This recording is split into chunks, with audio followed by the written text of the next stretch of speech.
राधे राधे, हरे कृष्ण। आप सभी का दिन शुभ और मंगलमय हो। आज आपको सुनाते हैं डमरू बजाने का प्रेरक प्रसंग और इसके पीछे छिपा रहस्य।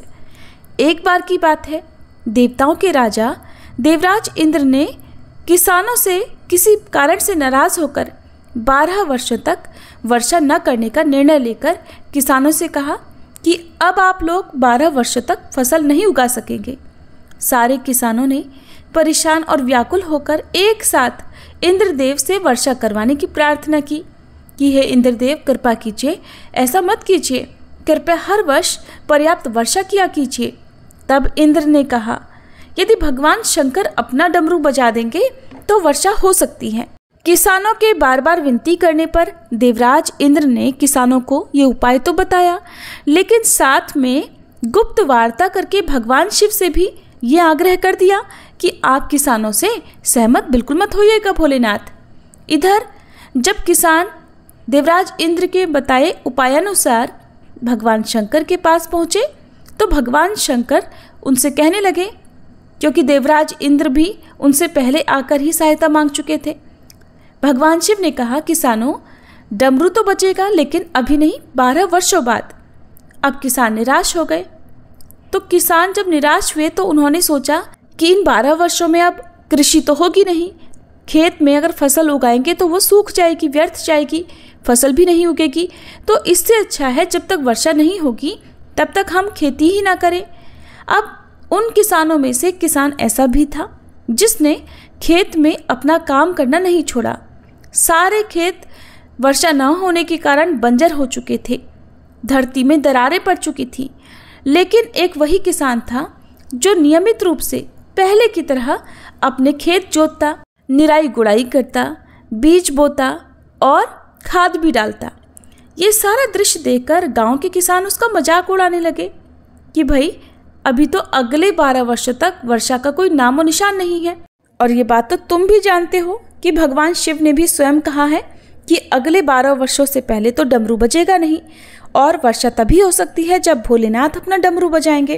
तो ऐसे में तुम बारिश ना होने के बाद भी खेतों में आकर काम कर रहे हो, इससे तुम्हारा समय भी बर्बाद हो रहा है, तुम्हारी मेहनत भी बर्बाद हो रही है और तुम्हारा धन तो बर्बाद हो ही रहा है। लेकिन उस किसान ने पता है क्या कहा? उसने उन बाकी किसानों से कहा, हाँ, आपकी बात सही है, मैं भी जानता हूँ कि 12 वर्षों तक फसल नहीं उगने वाली, वर्षा नहीं होने वाली, लेकिन मैं ये काम तो केवल अपने अभ्यास के लिए कर रहा हूँ, क्योंकि अगर 12 साल तक हम खेती नहीं करेंगे, हल नहीं चलाएंगे, गुड़ाई निराई नहीं करेंगे तो मैं खेती किसानी का काम तो भूल जाऊँगा और फिर मेरे शरीर की मेहनत करने की आदत भी तो छूट जाएगी। और खेती के काम में तो किसानों को बहुत परिश्रम करना पड़ता है, इसलिए मैं तो ये सारी मेहनत केवल इसलिए कर रहा हूँ ताकि अगले 12 वर्षों बाद जब बारिश होगी तो फिर अपना काम करने में मुझे कोई कठिनाई ना हो। उसी समय भगवान शिव देवी पार्वती के साथ आकाश भ्रमण पर निकले हुए थे। देवी पार्वती ने भी उस किसान और अन्य किसानों के बीच की इस वार्ता को सुना।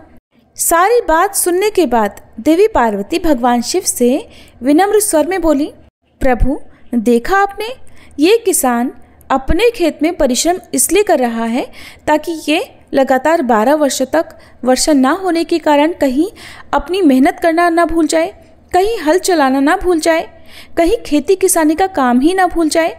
और आप हैं कि आप भी तो 12 वर्षों तक अपना डमरू ना बजाने का निर्णय लेकर बैठे हैं। तो कहीं ऐसा ना हो प्रभु कि इन 12 वर्षों के बाद जब आप डमरू बजाना चाहें तो आप डमरू बजाना ही भूल जाएं। आप भी तो डमरू बजाना भूल सकते हैं। माता पार्वती की बात सुनकर अब भोलेनाथ भी चिंतित हो गए। ये देखने के लिए कि डमरू बज रहा है या नहीं, उन्होंने अपना डमरू उठाया और उसे बजाने का प्रयास करने लगे। और तभी जोरदार आवाज के साथ डमरू बजना शुरू हो गया और देखते ही देखते आसमान में काली घटाएं छा गईं, तेज बारिश शुरू हो गई। और जो किसान अपने खेत में हर दिन नियम से काम कर रहा था, उसके खेत में भरपूर फसल आ गई, क्योंकि उसने अभी कुछ दिन पहले ही जुताई करके उसने अपने खेत में बीज बोए थे। अब वर्षा होने के कारण कुछ ही दिनों में उसके खेत में हरी भरी लहलाती हुई फसल खड़ी हो गई। और बाकी के किसान जो केवल हाथ पर हाथ धरकर बैठे थे, ये सोच रहे थे कि अगले 12 वर्षों तक तो वर्षा नहीं होगी। और जब ये बात भली भांति पता है तो ऐसे में सूखे खेतों में भला परिश्रम करना और अपना समय बर्बाद करने से क्या फायदा होगा। अब वे किसान पश्चाताप करने लगे और उधर उस किसान को अपनी फसल का भरपूर लाभ मिला, जो किसान अपने मन में सकारात्मक सोच लेकर बैठा था। तो ऐसा ही होता है, कभी कभी हम अपने जीवन में चल रही परेशानियों से बहुत परेशान हो जाते हैं, या हम किसी काम के लिए मेहनत कर रहे होते हैं। तो जब हमारी उस मेहनत का फल हमें नहीं मिलता है, हम लगातार काम करते जाते हैं, लगातार प्रयास करते जाते हैं, फिर भी जब मेहनत का फल नहीं मिलता है तो फिर एक समय ऐसा भी आता है कि हम थक हार कर हार मानकर बैठ जाते हैं। लेकिन हो सकता है कि वही क्षण हमारे पूरे जीवन को बदलने वाला हो सकता है हमारी अब तक की गई मेहनत का फल हमें अब मिलने ही वाला हो। तो हमेशा सकारात्मक सोच बनाए रखें, भगवान पर विश्वास करें कि अगर आज बुरे दिन चल रहे हैं, अगर आज हमारी मेहनत का फल नहीं मिल रहा है, तो एक दिन तो ऐसा जरूर आएगा। सबको अपनी अपनी मेहनत का फल जरूर मिलता है। और जो लोग केवल उन किसानों की तरह हाथ धरकर बैठे रह जाते हैं, उनके जीवन में उन्हें कभी कुछ नहीं मिलता और वे हमेशा अपने दुखों का रोना रोते रहते हैं। एक बार की बात है, एक भिखारी एक सेठ जी के घर के बाहर खड़ा होकर भजन गा रहा था और उस भजन के बदले में उसे भूख लगी थी, तो वो भोजन की मांग भी कर रहा था। सेठानी बहुत देर से उसको कह रही थी कि अभी आ रही हूँ, अभी आ रही हूँ। उसके हाथ में रोटी तो थी, फिर भी वो कह रही थी कि रुको, अभी आ रही हूँ, अभी देती हूँ तुम्हें भोजन।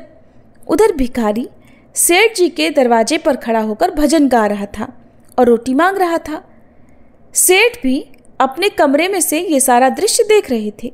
उनकी समझ में ये बात बिल्कुल नहीं आ रही थी कि क्या बात है, सेठानी तो हाथ में रोटी लेकर खड़ी है और दरवाजे पर भिखारी रोटी ही तो मांग रहा है, फिर आखिरकार ये दे क्यों नहीं रही। आखिरकार सेठ जी ने ही सेठानी से कहा, अरे भाग्यवान, रोटी हाथ में लेकर खड़ी हो और वो बाहर मांग रहा है और उससे कह रही हो आ रही हूँ, तो फिर भला उसे रोटी क्यों नहीं देती हो। सेठानी बोली, हाँ हाँ रोटी तो दूंगी, पर क्या है ना कि उस भिखारी का भजन मुझे बड़ा प्यारा लग रहा है, वो इतने मधुर स्वर में गा रहा है, और अगर मैं अभी उसको जाकर रोटी दे दूं तो वो भजन गाना बंद कर देगा और रोटी पाकर वो यहाँ से आगे बढ़ जाएगा। मुझे तो उसका भजन और सुनना है। तो प्यारे श्रोताओं, कभी कभी ऐसा होता है कि हम भगवान से किसी चीज़ को पाने के लिए लगातार प्रार्थना करते हैं, या हमारी कोई कामना होती है तो भगवान के आगे हम हमेशा जिद करते हैं, उन्हें मनाते हैं, उनसे प्रार्थना करते हैं कि भगवान हमारी ये मनोकामना तो इस बार ज़रूर पूरी कर दो। लेकिन अगर बहुत प्रार्थना करने के बाद भी भगवान आपकी नहीं सुन रहे हैं तो ये समझ लीजिएगा कि उन सेठानी की तरह प्रभु को आपका प्रार्थना करना बहुत प्यारा लग रहा है। इसलिए प्रतीक्षा करो और प्रार्थना करते रहो। जीवन में चाहे कैसा भी समय आए, कितने भी दुख आए, कष्ट आए, पर भक्ति कभी मत छोड़ना। सोचिए जरा, क्या कभी ऐसा हुआ है कि आपको कोई दुख हो तो क्या आप भोजन करना बंद कर देते हैं? मान लिया भोजन करना आपने कुछ समय के लिए छोड़ दिया, लेकिन कब तक? एक समय तो आपको भोजन करना ही पड़ेगा। अभी नहीं, कुछ घंटे बाद, अगले दिन, कल, परसों, लेकिन बिना भोजन के आप नहीं रह सकते। तो क्या फिर जब बीमारी आती है तो आप तुरंत सांस लेना छोड़ देते हैं? नहीं ना। तो फिर जरा सा दुख मिलने पर या आपके लगातार प्रार्थना करने के बाद भी जब भगवान नहीं सुन रहे हैं तो फिर आप भजन करना क्यों छोड़ देते हैं? उन भगवान पर विश्वास करना क्यों छोड़ देते हैं? इसलिए आपको दो चीज़ें जीवन में कभी नहीं छोड़ना है, एक तो भजन करना और दूसरा भोजन करना। भोजन छोड़ दोगे तो जाहिर सी बात है शरीर में भक्ति करने की ही ताकत नहीं रहेगी, और अगर भजन छोड़ दोगे तो फिर कहीं के नहीं रहोगे। और आपने भी सुना होगा कि भूखे पेट भजन न होत कबीरा, इसलिए अपना पेट भी भर कर रखिए और भगवान की भक्ति में भी रमे रहिए। एक बार देवर्षि नारद भगवान विष्णु के पास वैकुंठ लोक गए और प्रणाम करते हुए कहने लगे, नारायण नारायण प्रभु, मुझे सत्संग की महिमा सुनने का आज बड़ा मन हो रहा है, कृपया आप मुझे सत्संग की महिमा भी सुनाइए। तब भगवान मुस्कुराते हुए बोले, नारद मेरी एक बात ध्यान से सुनो, यहाँ से कुछ ही दूरी पर इमली का एक पेड़ लगा हुआ है, आप वहाँ पर जाओ और वहाँ पर आपको एक रंगीन प्राणी मिलेगा। वो सत्संग की महिमा जानता है और वही तुम्हें समझाएगा भी। अब तो देवर्षि बड़े प्रसन्न हुए और खुशी खुशी उन्होंने नारायण भगवान को प्रणाम किया और इमली के पेड़ के पास गए और वहाँ पर उन्हें उस रंगीन प्राणी के रूप में गिरगिट मिला जो अपना रंग बदलता रहता था। उन्होंने गिरगिट को देखा तो उसी से बात करने लगे। अब वे जिस उद्देश्य से वहाँ पर आए थे उन्होंने उस उद्देश्य के होते गिरगिट से सत्संग की महिमा के बारे में पूछा। लेकिन ये क्या हुआ, सवाल सुनते ही वो गिरगिट तो पेड़ से झट नीचे गिर गया और छटपटाते हुए उसने प्राण छोड़ दिए। ये देखकर नारद जी बड़े हैरान हुए। आश्चर्यचकित होकर वे वापस लौट कर आए और भगवान के सामने सारा वृतांत कह सुनाया। तब भगवान ने मुस्कुराते हुए कहा कि देवर्षि, इस बार तुम नगर के उस धनवान के घर जाओ और वहां पर जो तोता पिंजरे में दिखेगा तुम उसी से सत्संग की महिमा पूछ लेना। नारद जी क्षण भर में वहां पहुंच गए और तोते से सत्संग का महत्व पूछा। और देखिए क्या हुआ कि थोड़ी ही देर बाद उस तोते की भी आंखें बंद हो गई और उसके भी प्राण पखेरु उड़ गए। अब इस बार तो नारद जी और भी घबरा गए। सोचने लगे कि मैं जिस प्राणी के पास जाता हूँ, सत्संग की महिमा पूछता हूँ, तो वो अपने प्राण ही त्याग देता है। क्या कारण हो सकता है। अब वे दौड़े दौड़े भगवान श्री कृष्ण के पास पहुंचे। नारद जी कहने लगे, प्रभु, हे भगवान, ये क्या लीला है। क्या सत्संग का नाम सुनकर मरना ही सत्संग की महिमा है। भगवान हंसते हुए बोले, देवर्षि, अब ये बात आपको भी बहुत जल्दी समझ में आ जाएगी। इस बार तुम नगर के राजा के महल में जाओ और उसके नवजात पुत्र से अपना प्रश्न पूछो। नारद जी तो सुनते ही थरथर कांपने लगे। वे सोच रहे थे कि पहले मैं भगवान के बताए अनुसार गिरगिट के पास गया, उससे महिमा पूछी तो वो तुरंत मर गया। फिर मैं तोते के पास गया, उससे सत्संग की महिमा पूछी और उसने भी तुरंत अपनी आंखें बंद कर ली। अब भगवान मुझसे कह रहे हैं कि एक राजा के अभी अभी एक पुत्र जन्मा है, तुम उसके पास जाकर पूछो। ऐसा न हो वह नवजात पुत्र भी अपने प्राण त्याग बैठे। तो देवर्षि कहने लगे, प्रभु, अभी तक तो पक्षी ही अपने प्राण छोड़ रहे थे और इस बार अगर वह नवजात राजपुत्र मर गया तो राजा तो मुझे जीवित नहीं छोड़ेगा। भगवान ने नारद जी को अभयदान दिया और कहा कि देवर्षि, तुम जाओ। अब नारद जी किसी तरह घबराते हुए राजमहल में आए और वहां उन्होंने देखा कि राजा उनका बड़ा सत्कार कर रहा है। राजा ने देवर्षि का खूब स्वागत सत्कार किया, उन्हें आसन पर बिठाया। अब तक राजा की कोई संतान नहीं थी और इसलिए पुत्र के जन्म पर आज राजा और रानी बड़े प्रसन्न थे। पूरे राजमहल में, पूरे नगर में और जन्मोत्सव की जो खुशियां थी वो खूब धूमधाम से मनाई जा रही थी। अब देवर्षि नारद ने राजा से उनके पुत्र के बारे में पूछा। नारद जी को राजकुमार के पास ले जाया गया। पसीने से तर होते हुए देवर्षि नारद मन ही मन श्री हरि का नाम लेते हुए उस राजकुमार से सत्संग की महिमा के बारे में प्रश्न करने लगे। तो अब की बार क्या हुआ जानते हैं। वह नवजात शिशु हंस पड़ा और बोला, महाराज, चंदन को अपनी सुगंध और अमृत को अपने माधुर्य का पता नहीं होता। ऐसे ही आप भी अपनी महिमा नहीं जानते, इसीलिए आप मुझसे पूछ रहे हैं। वास्तव में आप ही के क्षण मात्र के संग से मैं गिरगिट की योनि से मुक्त हो गया था और हे देवर्षि, आप ही के दर्शन मात्र से पता है तोते की शुद्र योनि से मुक्त होकर मैं इस समय मनुष्य योनि को प्राप्त कर सका हूँ और आपके सानिध्य मात्र से ही मेरे जाने कितने जन्मों की योनियों के बंधन कट गए और अब देखिए आपके दृष्टि मात्र से ही मैं सीधे मानव तन में ही नहीं पहुंचा बल्कि राजकुमार भी बन गया हूँ। और ये सत्संग का ही तो अद्भुत प्रभाव है। वह नन्हा सा बालक देवर्षि नारद के साथ मौन संवाद कर रहा था। हे ऋषिवर, अब आप बस मुझे आशीर्वाद दीजिए कि मैं मनुष्य जन्म के परम लक्ष्य को पा सकूं। नारद जी ने बड़े प्रसन्न होकर उस नवजात शिशु को आशीर्वाद दिया और भगवान श्री हरि के पास जाकर अब की बार सारा वृतांत कह सुनाया। भगवान नारायण ने कहा, सचमुच सत्संग की बड़ी महिमा है। संत का यही गौरव या तो संत जानते हैं या फिर उनके सच्चे प्रेमी भक्त। तो आपने सुनी सत्संग की महिमा। अब सुनिए कि भगवान से मिलन कैसे होता है। एक बार की बात है, एक छोटा सा बच्चा अक्सर भगवान से मिलने की जिद किया करता था। उसकी उम्र होगी यही कोई 4-5 वर्ष। उसे भगवान के बारे में कुछ भी नहीं पता था, लेकिन उसे भगवान से मिलने की इच्छा बड़ी भरपूर थी। और उसकी इच्छा तो ये भी थी कि वो एक समय एक बार कम से कम एक रोटी तो भगवान के साथ बैठकर खाए। एक दिन उसने अपनी थैली में 5-6 रोटियां रखी और निकल पड़ा भगवान को ढूंढने के लिए। चलते चलते वह नन्हा सा बालक बहुत दूर निकल आया। शाम का समय हो चला था। उसने देखा नदी के तट पर एक बुजुर्ग महिला बैठी हुई हैं, जिनकी आंखों में बहुत ही गजब की चमक थी। स्नेह उमड़ रहा था उनकी आंखों में, मानो किसी की तलाश भी थी, ऐसी उत्सुकता भी थी। और देखकर ऐसा भी लग रहा था जैसे शायद उसी के इंतजार में वो वहां बैठी हुई उसका रास्ता देख रही हूं। वह नन्हा सा अबोध बालक बुजुर्ग माता के पास जाकर बैठ गया और अपनी थैली में से रोटी निकालकर खाने लग गया।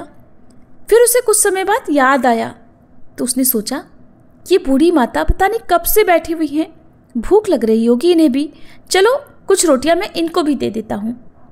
और उसने अपने नन्हे नन्हे हाथ एक बार फिर से थैले में डाले और इस बार अपने थैले में से कुछ रोटियां निकालकर उन बूढ़ी माता की ओर बढ़ाई। मुस्कुराकर बोला, मैया ये रोटी आप पालो, मेरे पास और भी है, अगर आपको भूख और लगे तो बता देना। बूढ़ी माता ने उस नन्हे से बालक से वो रोटियां ले ली और माता के झुर्रियों वाले चेहरे पर अब एक अजीब सी खुशी आ गई थी।